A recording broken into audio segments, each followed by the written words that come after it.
अब देखिए प्रश्न क्रमांक 4 हमें क्या दिया हुआ है, इसे जो है हल करते हैं। तो निम्नलिखित समीकरण निकायों को दिए गए चरों के लिए हल कीजिए। ओके, यानी कि हमें क्या करना है, जो समीकरण में जो चर संख्याएं दी हुई है उसका जो है हमें मान निकालना है, यानी कि x और y का मान ज्ञात करना है। ओके, तो चलिए इसे हल करते हैं। तो देखिए क्या दिया है, x + y = 7। ठीक है, इसे हम समीकरण 1 मान लेते हैं और एक दिया हुआ है x - y = 1। ठीक है, इसे जो है समीकरण 2 मान लेते हैं।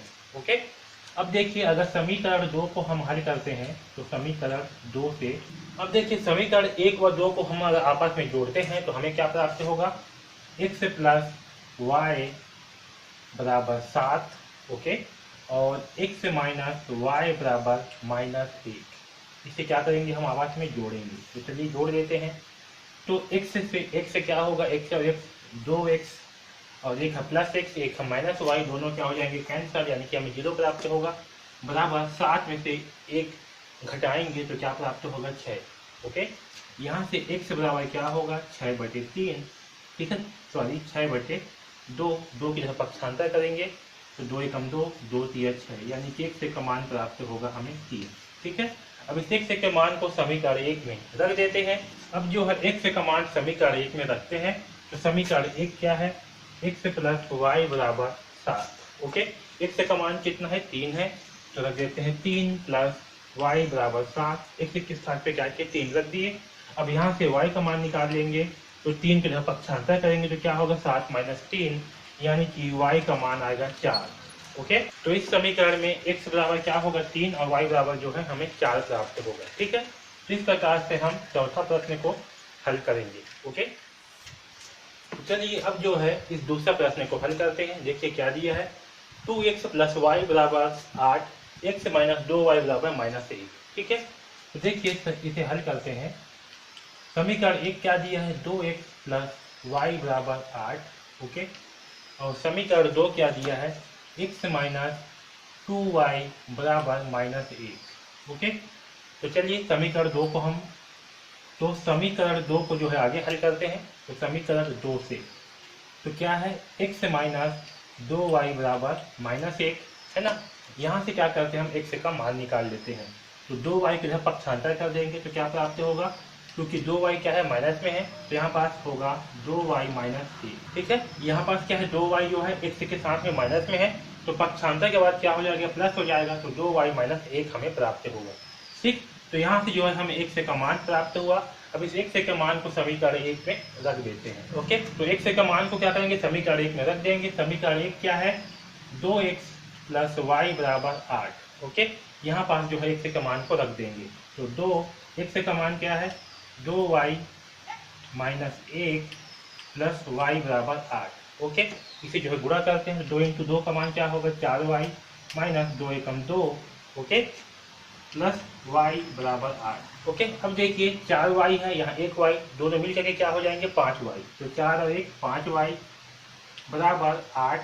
इस 2 की तरफ पक्षांतर कर देंगे तो क्या प्राप्त होगा हमें, यहाँ क्या है, माइनस में है 2, तो यहाँ का हो जाएगा +2। ओके, यानी कि 5y बराबर क्या प्राप्त होगा हमें, 10।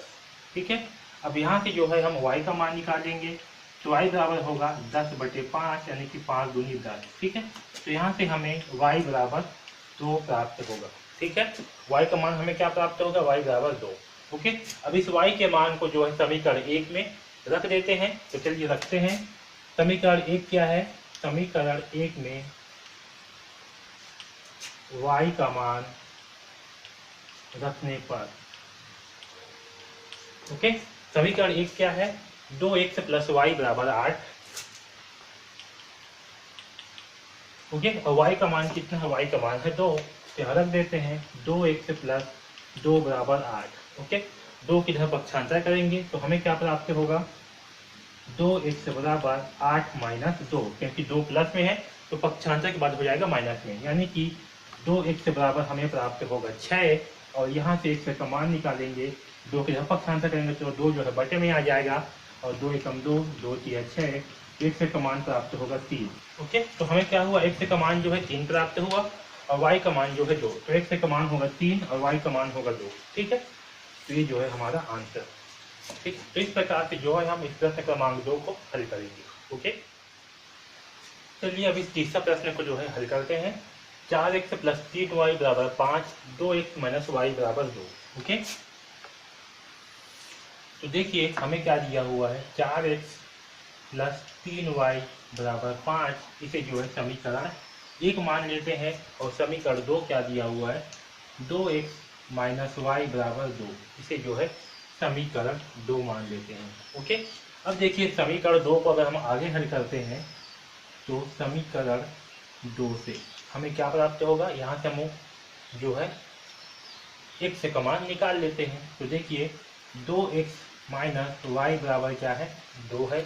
ओके, तो अगर यहाँ से हम x से का मान निकालते हैं या y का मान निकालते हैं तो हमें क्या प्राप्त होगा, तो मैं यहाँ से x से का मान निकाल रहा हूँ, तो x से का मान क्या आएगा, 2 प्लस वाई, या फिर इसे हम y प्लस 2 लिख सकते हैं, क्योंकि y यहाँ पास माइनस में है तो पक्षांतर के बाद क्या हो जाएगा, प्लस हो जाएगा, तो यहाँ होगा y प्लस 2।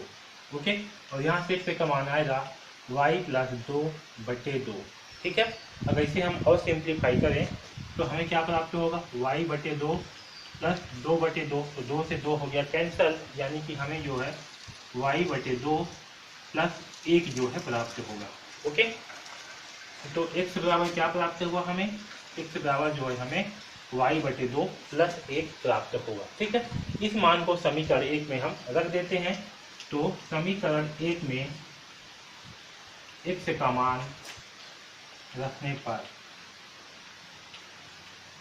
ओके, तो देखिए समीकरण 1 क्या है, 4x प्लस 3y बराबर 5, तो 4x प्लस 3y बराबर 5, इसमें समीकरण इसमें x का मान को रख देते हैं। तो x का मान क्या है, y बटे 2 प्लस 1, तो x के स्थान पर y बटे 2 प्लस 1 रखेंगे, प्लस 3y बराबर 5। ओके, अब इसे जो है आगे हल करते हैं, तो 4 इंटू वाई का मान क्या होगा, यहाँ लिखा हुआ है आगे, तो 4 इंटू वाई का मान होगा 4y बटे 2, क्योंकि नीचे में क्या है 2 है, प्लस 4 इंटू 1 तो 4, प्लस 4 प्लस 3y बराबर 5। ओके, अब इसे जो है हल करते हैं, तो 2 एकम 2, 2 दूने 4 है ना, तो क्या प्राप्त हुआ हमें, 2y प्लस 4 प्लस 3y बराबर 5। ओके, अब देखिए 2y और 3y क्या हो जाएंगे, मिल जाएगा 5y, यहाँ होगा 5y प्लस 4 बराबर 5। ओके, अब जो है 5y बराबर 5 माइनस 4 होगा, क्योंकि 4 को जब पक्षांतर करेंगे तो क्या हो जाएगा, 4 जो है माइनस में हो जाएगा। ठीक है, तो 5y बराबर क्या होगा, 5 माइनस 4, यानी कि 5y का मान जो है हमें 1 प्राप्त होगा। ठीक है, तो यहाँ से y का मान हमें 1 बटे 5 जो है प्राप्त होगा। ठीक है, अब इस y के मान को जो है हम किसी भी समीकरण में रख सकते हैं, तो मैं जो है समीकरण 1 में जो है रख देता हूँ। ओके, तो समीकरण 1 में y का मान रखने पर,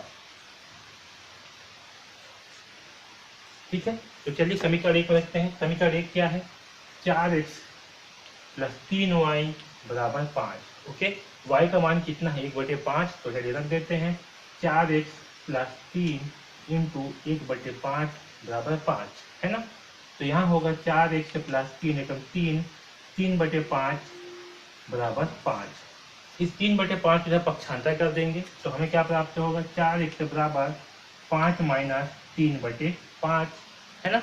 अब देखिए इस 5 नीचे कुछ नहीं है, मतलब क्या है, 1 है, तो देखिए 4x बराबर क्या होगा, 5 बटे 1 माइनस 3 बटे 5, तो इन दोनों का लघुत्तम निकालेंगे 1 और 5 का, तो कितना आएगा, 5।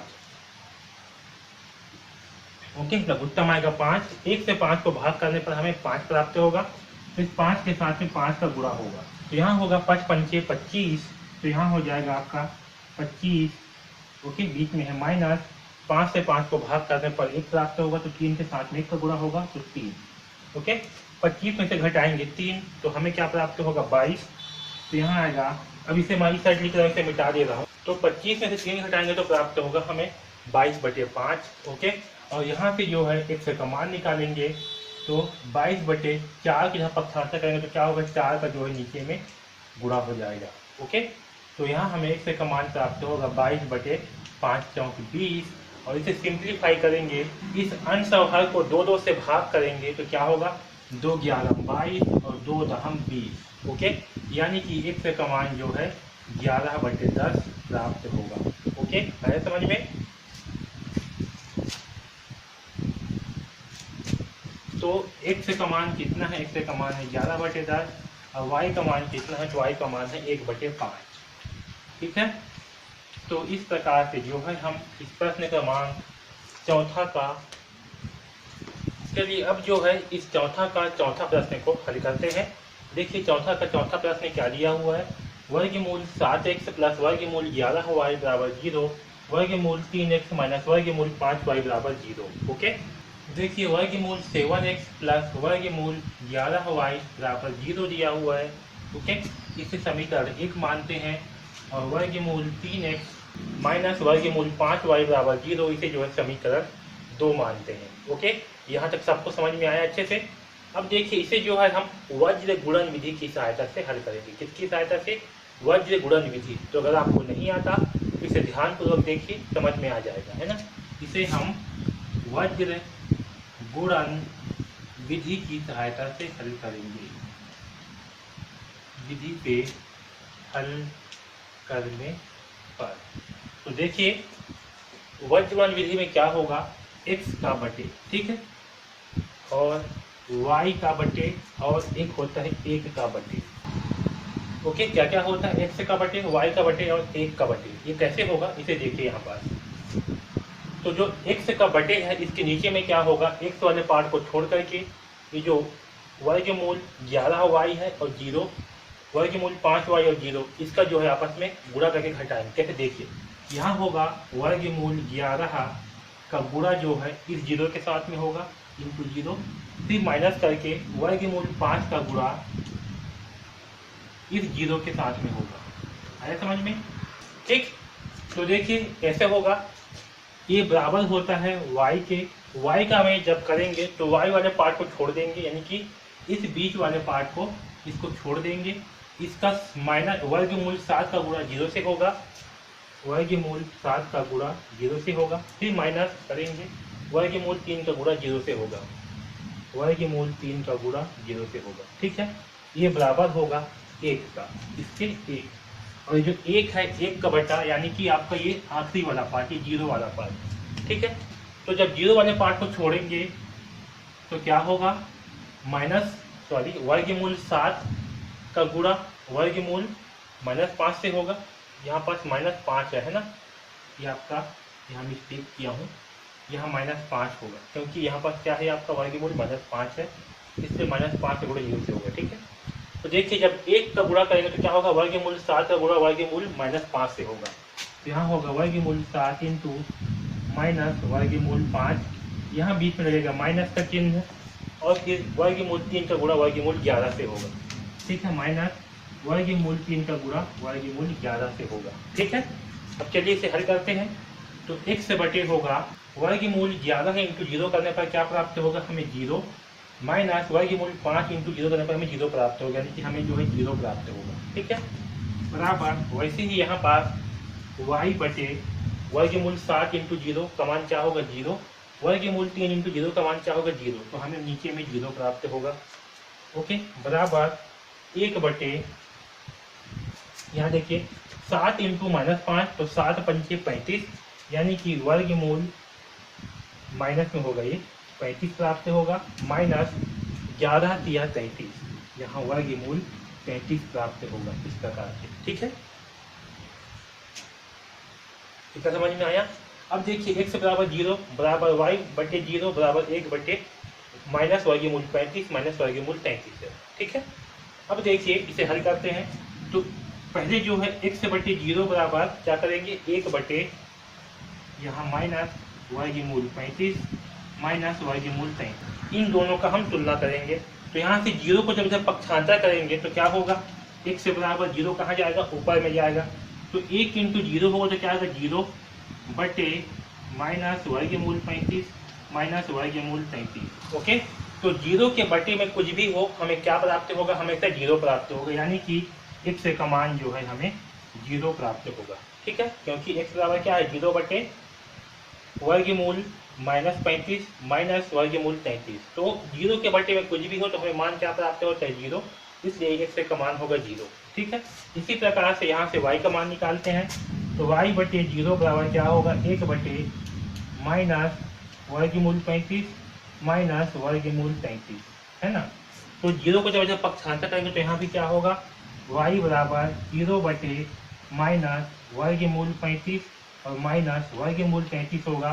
तो यहाँ से भी हमें जो है y का मान 0 प्राप्त होगा, क्योंकि 0 के बटे में कुछ भी हो तो हमें क्या प्राप्त होता है, 0। ठीक है, तो इस प्रकार से x का मान 0 आया और y का मान भी हमें 0 प्राप्त हुआ है। ठीक है समझ में।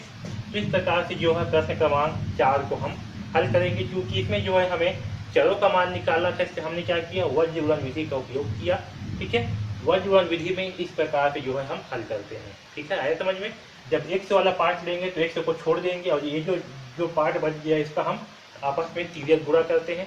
जब y वाला पार्ट लेंगे तो y को छोड़ देंगे और जो बच गया पार्ट उसका जो है तिर्यक गुणा करेंगे। और जब 1 लेंगे तो जो संख्या वाला पार्ट है, जो नंबर वाले पार्ट है, उसको छोड़ करके बाकी जो x y वाला पार्ट है उसका जो अचर संख्या है उनका जो है गुणा करते हैं, तो हमें जो है ये वाला संख्या प्राप्त होती है। ठीक है, तो इन तीनों का आपस में जो है हम तुलना करते हैं और वहाँ से जो है x और y का मान निकालते हैं, है समझ में। तो इस प्रकार से x का मान 0 आया और y का मान भी हमें 0 प्राप्त हुआ। ठीक है, तो प्रश्न क्रमांक 4 के प्रश्नों को हम इस प्रकार से हल करेंगे। तो इस वीडियो में बस इतना ही, धन्यवाद।